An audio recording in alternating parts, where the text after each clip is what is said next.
All right, everybody, welcome back to another episode of Difficult Conversations by Supply the Why. I'm Dean. I'll be your conversational tour guide this evening. We're here with a very special gentleman, a guy who gave me one of my first chances to be on a podcast. This is Officer Dale Peters, and he has a podcast called Black and Blue, and that's going to be what we're talking about tonight, about some of the challenges that face us as black men in that happen to be police officers. Dale, how you doing, brother? I'm good. How you doing, fam? Man, I'm just excited to be able to reciprocate and pay it back to you the way you gave me that opportunity way back when. It's all good, brother. It's all good. We're here to support each other. Absolutely. So tell us a little bit about Black and Blue. Tell us a little bit about where you police and what that's like out that way. Absolutely, man. So my name is Dale. Like Dean said, I am a police officer out in Southern California. I've been out here policing for like over 20 years now. And what got me involved in law enforcement to begin with, right after high school, I'm going to show my age here, was the Rodney King incident and everything that happened around that. We had, I'm sure you guys all heard the story of the young lady that was in the liquor store, and then she got shot for just stealing, shoplifting a jar of juice. So all that happened around the same time. And that's when the riots popped off. And then after that, the officers got no conviction for that. And then I just remember I wasn't in law enforcement at the time, and I was just like, wow, this is crazy. We need some more faces like us up in this profession. So then that's when I started my journey. I went to college first, and then after college, I got into the profession. So fast forward years later, back in 2019, 2020, that's when a lot more stuff like George Floyd and all that started popping off. And I decided, really, I wanted to get the faces of us out there, just to let people know that, hey, we got some skin in this game. We got some, we want what's going on out there to be stopped and ceased just like everybody else. We want equality in the policing. We want transparency. We want all that too. But we also have to take stake in that as well. So I wanted to show people, hey, first of all, we're human, right? We like the same things that you do. I like rap music. You and I were talking about some music that you were playing off air there. We like that stuff. We like movies. Some of us, we're all different. So, and mostly what you see when you think of police is what you think of, male whites, but we're not a monolith. We're male blacks, we're male Asians, we're gay, we're lesbian, we're trans, we're Middle Eastern. So I just wanted to show all that. So that's really the focus of Black and Blue, is to show minorities in law enforcement. But, I've got Caucasians that come on the show as well, those that exemplify and celebrate that diversity in U.S. law enforcement as well. So that's where I come from. That's where I'm at. And, I help to keep that going forward. So that's why I had you on the show once, and, other officers as well. And I'm happy to be on your show. Oh, that's what's up. And just what's been said, let's not forget about our sisters out there too, that are out there. Yes. Our black sisters, our white sisters, like you said, our lesbian sisters, all in between that are out there, also standing shoulder to shoulder with us, trying to do what is becoming an increasingly more difficult job by the minute. It seems like it is today. Yeah. So let me ask you, Dale. So you brought up Rodney King. Did you always want to be in this line of work, or is it something that just gets sparked in you when the Rodney King event happened? Where are you at with that? Yeah, you know what? Like I said, I wasn't necessarily thinking I wanted to be in law enforcement. I didn't have any animosity towards police officers back then, but I was really geared towards journalism at the time. Like I said, right after I got out of high school, went into college, thinking I was going to study journalism. And then something kind of sparked in me where I wanted to kind of take the role in the law enforcement. A couple of buddies of mine started going in that route. So, I would go on ride-alongs with them. I say, this is a pretty cool profession. But then, like I said, when Rodney King jumped off, that's when I really thought, hey, I need to be a part of this, be a part of the solution, not just be a part of the problem. So then that's when I really started going hard and taking a look at a couple criminal justice classes that I could take in college, getting some more knowledge under my belt before I actually took that dive into law enforcement. But like I said in the beginning and in high school and all that, I wasn't really thinking of law enforcement. But hey, roads take you different routes, and this is where I'm at today. And I hear you on that. A little bit about my journeys. Those of you that have followed Supply the Y for quite some time, you've heard this before. I'll say it again. I never wanted to be a cop. Never wanted to be a cop. I was the furthest thing from my mind when I was in high school. Rodney King. I'm not afraid. I'll divulge my age. I was in high school when Rodney King happened. Yeah. It kind of blew my mind. I had a healthy fear of police. I grew up in an area where I was one of the few, and I was afraid of cops. I was like how a lot of kids are today.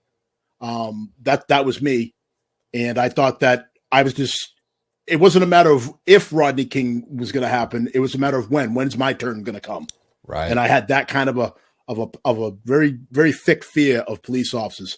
Then fast forward into college, I had a few folks out here, both black and white, try to crip me along and say, "Hey, listen, you should consider a career in law enforcement. You're fair-minded. You're this, you're that. You're in good shape. You could pass all the physical stuff." This was, again, many years ago when I could do all that.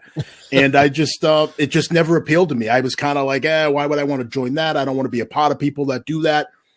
It wasn't until I became, I was late in my 20s when I got into law enforcement, and I got into it for all the wrong reasons. I needed steady pay and benefits, and that's basically what I got into it for. But then once I got into it, though, Dale, and I saw the people that I was meeting and the people that really needed us, my mindset turned into more of what you were talking about, whereas people need an advocate. They need somebody who looks like them that they can talk to, somebody they can relate to. And I just got addicted and I stayed. But I definitely did not grow up wanting to be in this line of work. Yeah. I hear you. Because like I said, I didn't really have any animosity towards police. I knew there were some a-hole officers out there that I came in contact with when I was in high school. But on the other hand, there were a couple good ones. I remember one when I was in high school. The school resource officer was a real good dude, and everybody loved this guy. And he was a white guy. And years later, he kind of took me under his wing as well. And I used him as references when I started applying for police departments as well. So, I saw both sides of that spectrum as well. So I'm not going to say I got into this profession to be all altruistic and, I wanted to help everybody. Like I said, I had a couple buddies get into the profession, and I went on some ride-alongs, and I thought, hey, this is cool. You get to drive fast cars and, drive cars fast and, get out and run and chase people, back when I used to do that as well. But, way back. Yeah, so when you're in your 20s, that's really what you're trying to get into. So I didn't really. I mean, we all needed a job, but I wasn't into it for the benefits and all that because I didn't have a family at the time. But like I said, as I got into the profession and started seeing from the inside what I could do as far as in the black community and black and brown community, because I grew up around a lot of Latinos as well. What we could do. What I could do to help that situation out with their relationships with law enforcement, I really gravitated towards that.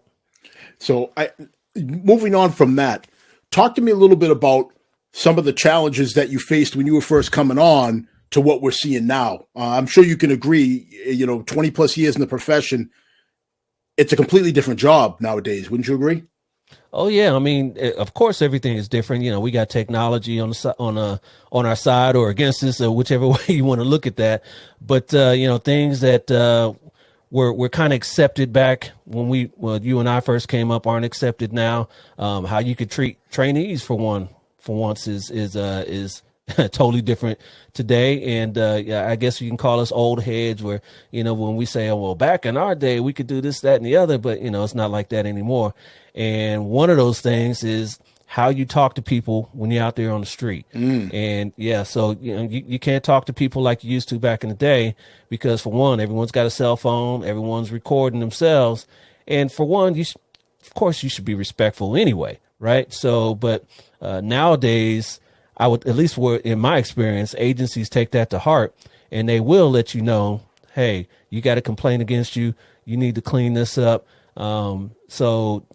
Things are just different from where they were back in when I first started coming up. So you could say, is it for the better? I would say so. But like I said, just even how we interact with one another on the job. I know we got the duty to intercede is a big topic now, which is a good one. It's a good thing. It's a good thing. But I tell people all the time, this is duty to intercede isn't a big thing because it's something that we've always done. At least people that I've come in contact with.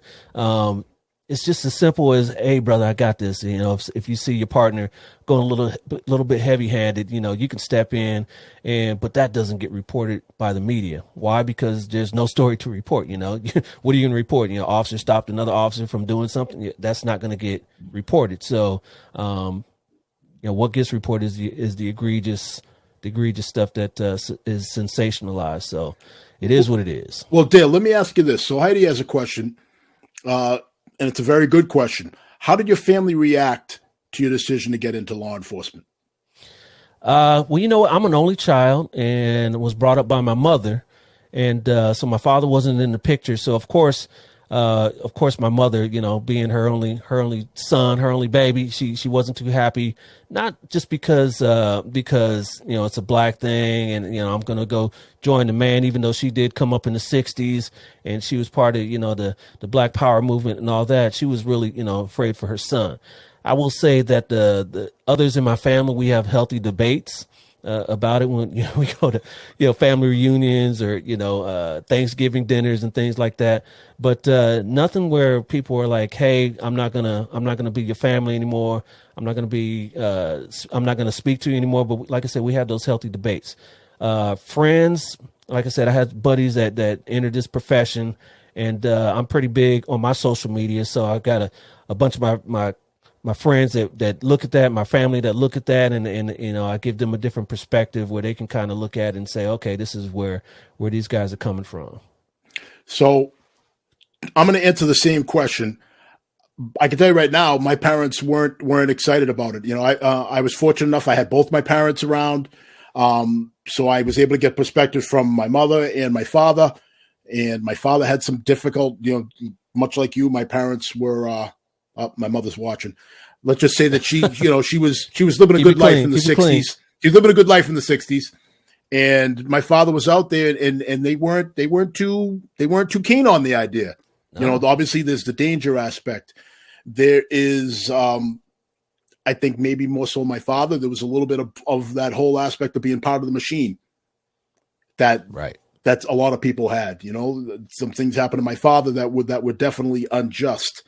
And I think that played a role in his view in me wanting to do this job.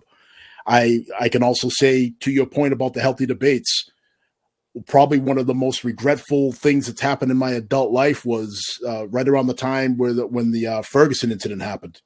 Okay. Thanksgiving. My father and I got into an argument at the Thanksgiving table over Ferguson. And it was just where I was trying to tell him, like, listen, some time has passed. There was a big investigation, that happened under the President Obama's administration, and the Department of Justice really, figured out that a lot of what was reported didn't really happen the way it was reported. And I think that it kind of triggered something in my father where he wasn't even talking about Michael Brown anymore. He was talking about what had happened to him when he was younger. Yeah. And that's kind of what the emotion of that kind of spurred a really unfortunate argument between my father and I. Obviously, we kissed and made up and everything, but it just shows the type of emotion that goes through the Black community and how they view the police. So I figured I'd share that. Yeah, man. Like I said, my mom came up and, hey, Patricia, thank you for joining us. Welcome as well. Like I said, my mom came up in the 60s. During the Black Power movement, and she was heavy into that. And she had me at a young age. So she wasn't too keen on it, but like I said, it was mostly because, hey, I'm her only son and this is a dangerous profession. And, So with that said, Michael says, I attended some training last week and learned a new slogan, particularly related to minorities, called GEM, which is an acronym that stands for Good Enough Mainstream Minority. Have either of you felt like you were a gem during any point in your law enforcement careers? And if so, can you share your thoughts? So what do you think, Dale? Dale, are you a gem? Are you just good enough mainstream minority or what? Man, that's it's. I've never even heard that term before, Jim, huh? Yeah, you know what? Sometimes I think that coming up along my years, that maybe I was one of those gyms that I wasn't too hood, too street, because my mom didn't play that, and then but on the other hand, I'm that one. I'm a minority. I'm black. Hey, he's got some college education. I wouldn't say I was the token, but I would say that hey, he's safe. He's safe, but I put on that role until I got on the inside, and then hey, maybe he's not so safe after all. But no, I wouldn't call myself a gym. I never heard that term before. Yeah. So I'll answer the same question. I wouldn't call myself a gem, but I think that some folks probably viewed me that way. Growing up, I didn't get into much trouble. On the grand scheme of things, I did some stupid things like all kids do, but I wasn't a troublemaker per se. I was always fairly well spoken, and I was really about sports, and that kind of ruled my world. So maybe to some people, and I heard things when I was coming up because I grew up in a mostly white town, where hey, Dean's all right, or he's really well spoken, that kind of all those things that it might not even words, right, but it might not even have been meant that way. But that's how some of these people viewed me. You know what I mean? So right.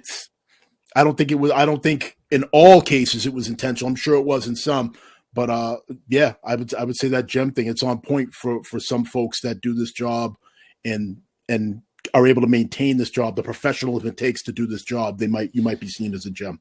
So that's man, it's a double-edged sword. It's a double-edged sword being, and we're going to talk about that. And that's part of the topics on my show, is being black and blue, right? Is being, black, and we get all the things and all the struggles that come with that, because when we take off this uniform, when we rolling down the street, people don't know that we're officers. An officer doesn't know that we're an officer. So there's been those times when you get stopped and you got to kind of let these people know, hey, I'm not the one to mess with, right? I'm talking about other officers.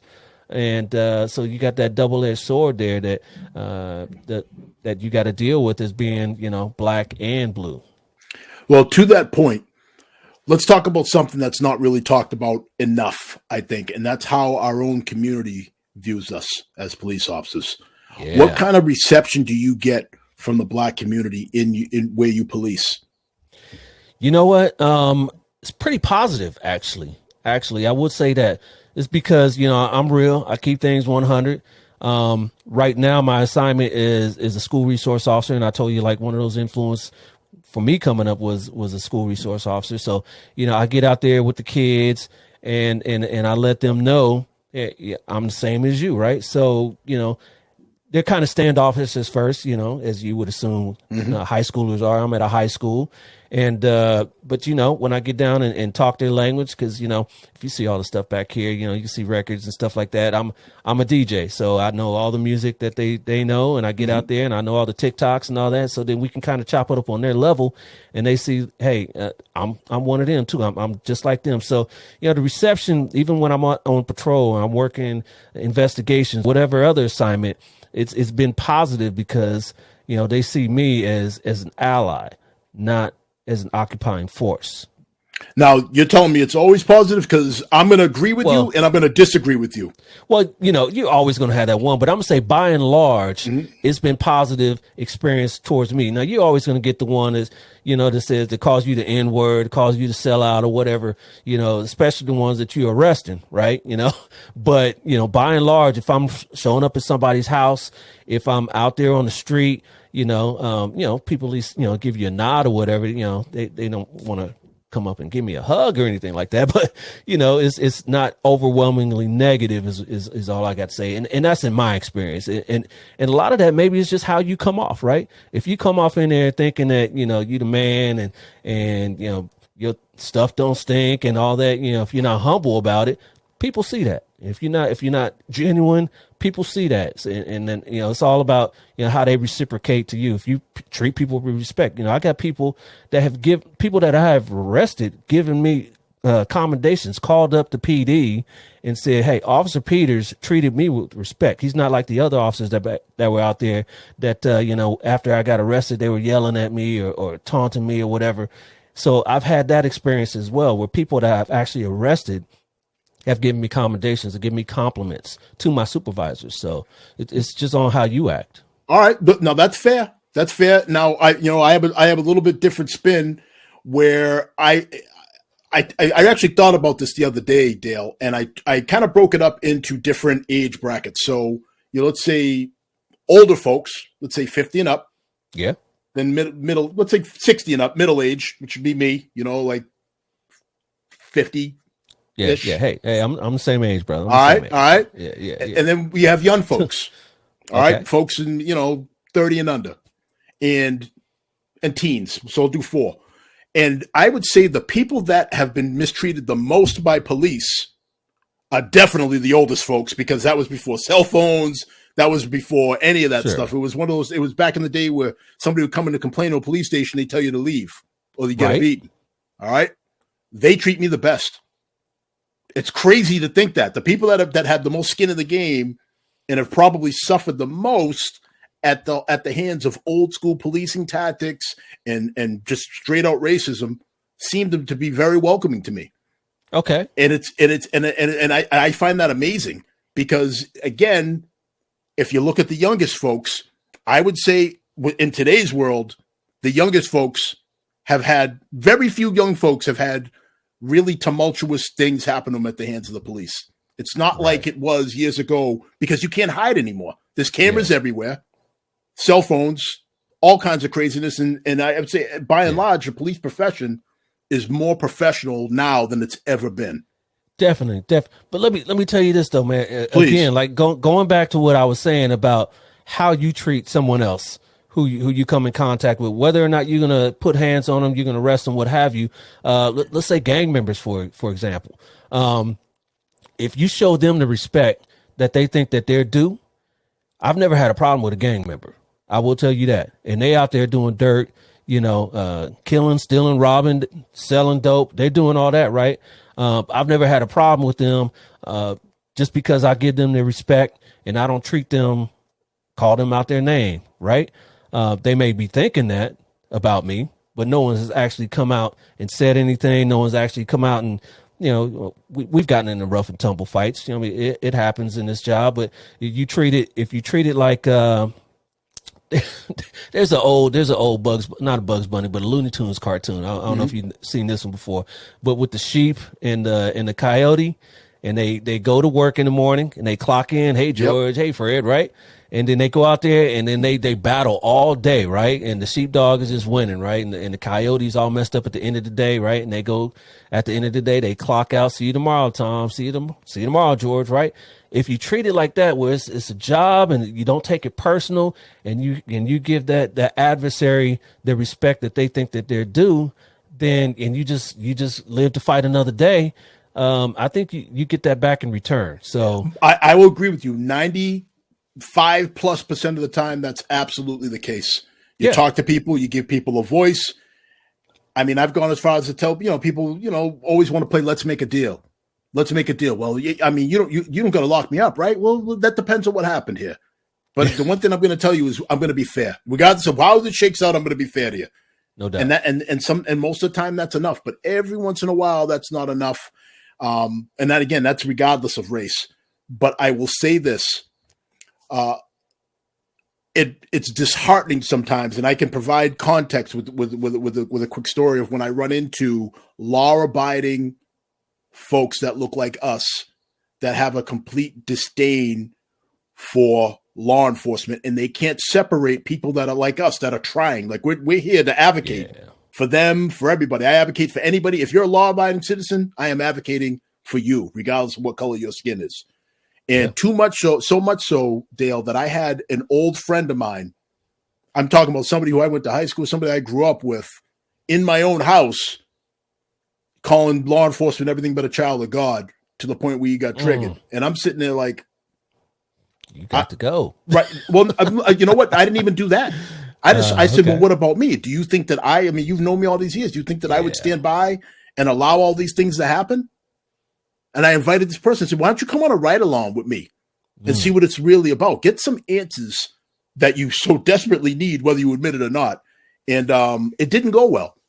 Like they just could. This person just couldn't get past all of this stuff that was happening on the media. And here's the kicker: same age as me, he's never had any of the stuff that's happened to me happen to him. Like I've been pulled out of a car as a passenger, and had an officer kneeling on my neck. I've been pulled. I've been stopped when I've been walking with two white kids and had somebody proning me out on the ground. I'm laying face down while they're talking to my friends about the Red Sox.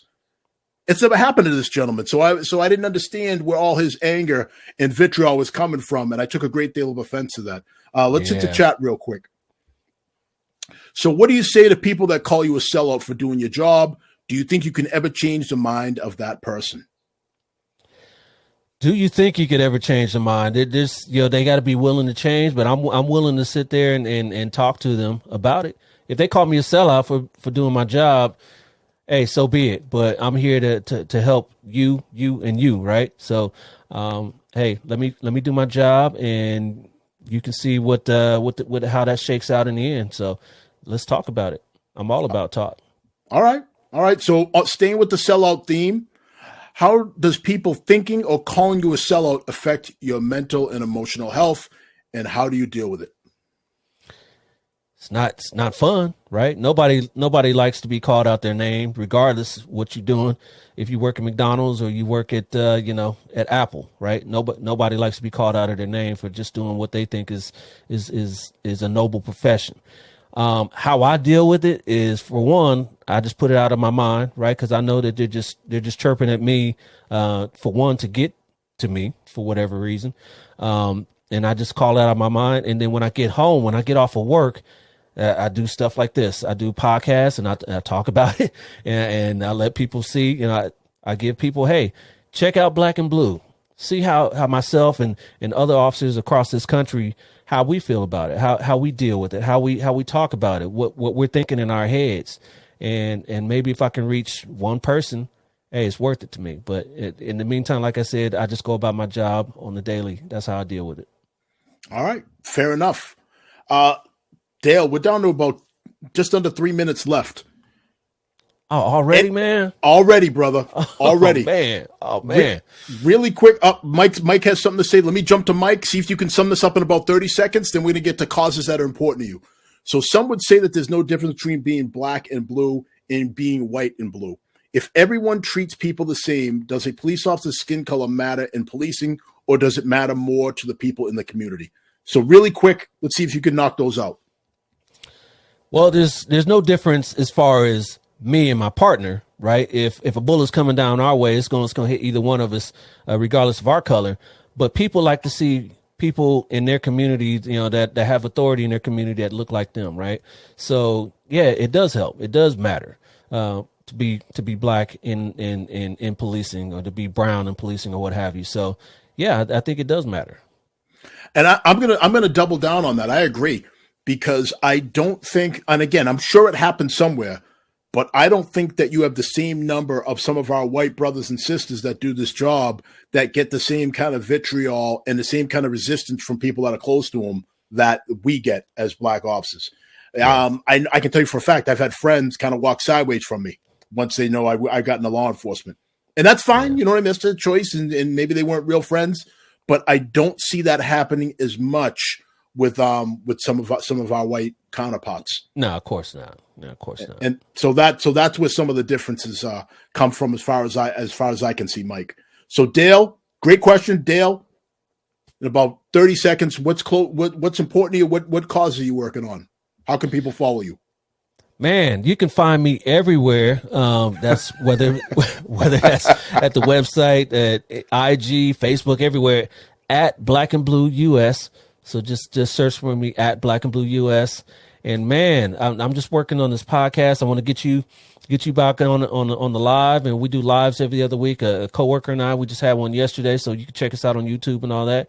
And man, let's just keep it pushing. Let's keep this conversation going. Yeah, this is a good one. It's one that needs to be had. I don't, like you and I talked about, I don't think enough people are talking about this and giving you the real.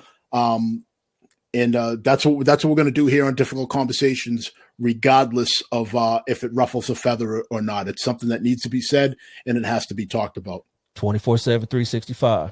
All right. Well, Dale, I can't thank you enough for coming on, brother. I appreciate you. Folks, please like, share, and follow Supply the Why on all your favorite social media platforms. If you got anything out of this episode, if it spoke to you in any which way, please share this with all the people out there. You need to see these conversations. You need to be part of these conversations. So, Dale, thanks again for taking time away from your family. And as always, folks, #Supply the Why. Good night.